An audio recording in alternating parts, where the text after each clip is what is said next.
એકદમ સોફ્ટ મોંમાં મૂકતા જ પાણી પાણી થઈ જાય તેવી બરફી. હેલો ફ્રેન્ડ્સ, હું છું શીતલ. તમારું સ્વાગત છે મારા કિચનમાં. આજે આપણે બનાવીશું ચાસણી લેવાની ઝંઝટ વગર અચાનક મહેમાનો આવે અને કોઈ પણ બરફી તમારે સર્વ કરવી હોય તો આ ઘઉંના લોટની એકદમ સોફ્ટ બરફી માત્ર તમે 10 મિનિટમાં રેડી કરી શકો છો. તો ચાલો બનાવી. એના માટે લેશું આપણે 1 કપ ઘઉંનો રેગ્યુલર રોટલીનો લોટ અને એમાં એડ કરીશું આપણે 2 ટેબલ સ્પૂન બેસન. એનાથી ફ્લેવર ખૂબ સરસ એવી આવશે. હવે બંને વસ્તુને આપણે પહેલાં ડ્રાય રોસ્ટ કરી લેશું. તો એકદમ ધીમા ગેસ ઉપર આપણે એને સરસ રીતે કાચો ના રહે ને એ રીતે શેકી લેવાનો. તો લોટ છે ને આ રીતે પણ શેકીશું અને ઘીમાં પણ શેકીશું, એટલે જ્યારે તમે આ બરફી ખાઓ ને ત્યારે તમને બિલકુલ કાચી નહીં લાગે અને ખાવામાં સરસ લાગશે.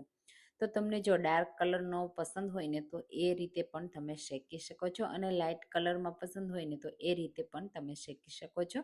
તો કલર ચેન્જ થઈ જવો ખૂબ જરૂરી છે. તમે જુઓ અહીંયા થોડી વાર રહીએ અને પછી તમને હું બતાવું છું તો કેટલો સરસ કલર આવવા લાગ્યો છે અને સરસ એવું શેકાવા લાગ્યું છે. તો આ રીતે કન્ટિન્યુઅસલી આપણે ચલાવતા રહી અને શેકી લેવાનું છે.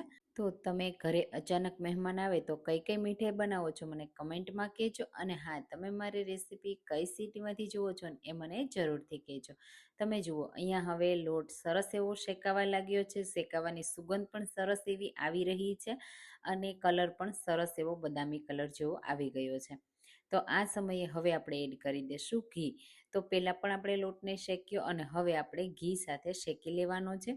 એ રીતે બંને રીતે શેકશું ને એટલે આ બરફી છે ને ખાવામાં ખૂબ સરસ લાગશે. અને આ સોફ્ટ બરફી છે ને એ તમે દૂધ સાથે પણ બનાવી શકો છો અને પાણી સાથે પણ બનાવી શકો છો. તમારું લો બજેટ હોય તો તમે પાણી સાથે પણ તૈયાર કરી શકો છો. આ રીતે સરસ રીતે લોટને શેકતા જશું, મિક્સ કરતા જશું અને ઘી છૂટું પડવા લાગે ને ત્યાં સુધી શેકવાનું.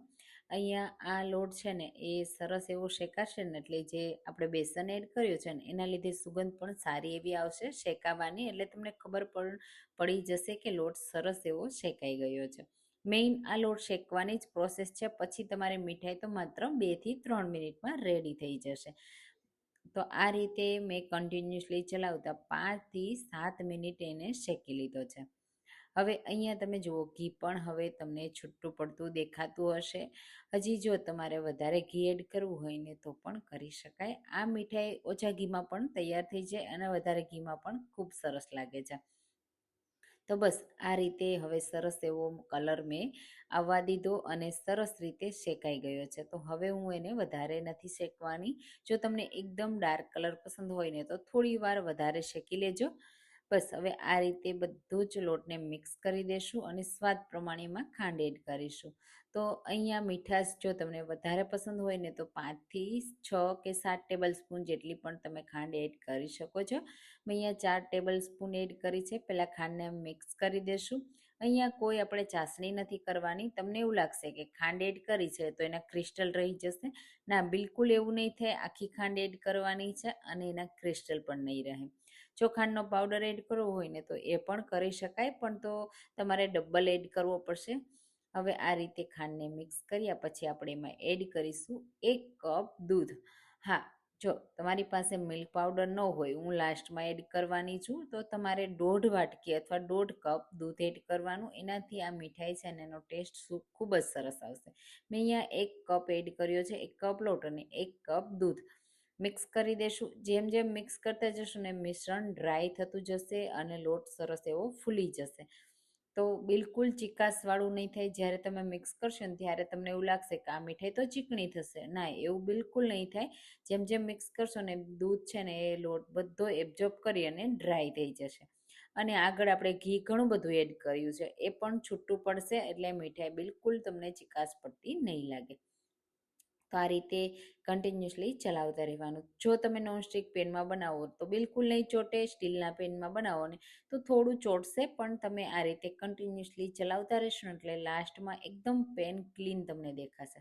છે ને એકદમ પરફેક્ટ થઈ ગઈ ને આ મીઠાઈ. હવે એકદમ રીચ અને ટેસ્ટી બનાવવા માટે હું અહીંયા 1/4 કપ મિલ્ક પાવડર એડ કરું છું. જો મિલ્ક પાવડર તમારે એડ નથી કરવું અથવા તો તમારી પાસે નથી તો તમે એમાં એડ કરી શકો છો વધારે દૂધ, અથવા દૂધ પણ એડ નથી કરવું તો પણ તમે સ્કીપ કરી શકો છો. ડ્રાયફ્રૂટ એડ કરીને પણ સર્વ કરી શકાય છે. મિલ્ક પાવડરને સરસ રીતે બને ને ત્યાં સુધી મિક્સ કરીશું. મિશ્રણ ગરમ હોય ને એટલે મિલ્ક પાવડર તરત જ સેટ થવા લાગે છે અને એમાં આ રીતના લમ્સ બનવા લાગે છે. જેટલા બને ને એટલા તમારે ગરમ હોય ને ત્યારે જ એને બ્રેક કરી દેવાના. માવા જેવો ટેસ્ટ આપશે મિલ્ક પાવડર, તો તમારી પાસે હોય ને તો જરૂરથી એડ કરજો. માત્ર 10 રૂપિયાનું એક પેકેટ તમારે એડ કરવાનું છે, મિક્સ કરી દેવાનું છે અને બરફી છે ને એ સર્વ કરવા માટે રેડી થઈ જશે. માત્ર તમારે એને હલકી ઠંડી થવા દેવાની છે, પછી તમે સર્વ કરી શકો છો. અને આ બરફીને ફ્રીજમાં પણ તમે રાખી શકો છો અને બહાર 3 થી 4 દિવસ ખરાબ નહીં થાય એના પહેલાં તો પૂરી જ થઈ જશે. આ રીતે પ્લેટમાં સરસ રીતે ઘી લગાવી દેશું અને મિશ્રણને આ રીતે બધું સેટ કરી દેશું. તમે જુઓ માત્ર એક વાટકીથી કેટલી બધી 1 કિલો જેટલી બરફી રેડી થઈ છે. આ રીતે સરસ રીતે પ્રેસ કરી દેશું. એકદમ સોફ્ટ હોય છે. ઉપરથી મનગમતા ડ્રાયફ્રૂટથી ગાર્નિશ કરી દેવાની. મેં પિસ્તા અને ખસખસથી ગાર્નિશ કરી છે. હવે આપણે એને હાથથી થોડા પિસ્તા અને ખસખસને આ રીતે પ્રેસ કરી દેશું. 10 મિનિટ માટે ઠંડી થવા દેશું. 10 મિનિટ પછી જુઓ તમે સરસ એવી સેટ થઈ ગઈ ને, પછી મનગમતા શેપમાં નાના કે મોટા તમારે કટ લગાવી દેવાની. તમે જુઓ હું કટ લગાવું છું ત્યારે તમને અંદાજ આવી જશે કે કેટલી સોફ્ટ છે. તો આપણી બરફી તો પરફેક્ટ બનીને રેડી થઈ ગઈ. તમે જુઓ મેં ડિમોલ્ડ પણ કરી દીધી છે અને એકદમ પરફેક્ટ છે ને, તો જોતાં જ ખાવાનું મન થઈ જાય. જેમને દાંત ન હોય ને એમને પણ આ બરફી ખાઈ શકાય. અચાનક મહેમાન આવે તો પણ બનાવી શકાય. જ્યારે ગળ્યું ખાવાનું મન થાય તો માત્ર 10 મિનિટમાં રેડી કરી શકાય. તો આ મીઠાઈ તમે ક્યારેય ટ્રાય ના કરી હોય તો એકવાર ટ્રાય કરજો. કમેન્ટમાં કહેજો કે રેસીપી કેવી લાગી. રેસીપી ગમી હોય તો લાઈક કરજો, શેર કરજો અને મારી ચેનલને પણ સબસ્ક્રાઈબ કરજો, જેથી નવી નવી રેસીપીઓ દરરોજ મળતી રહે. Thank you for watching.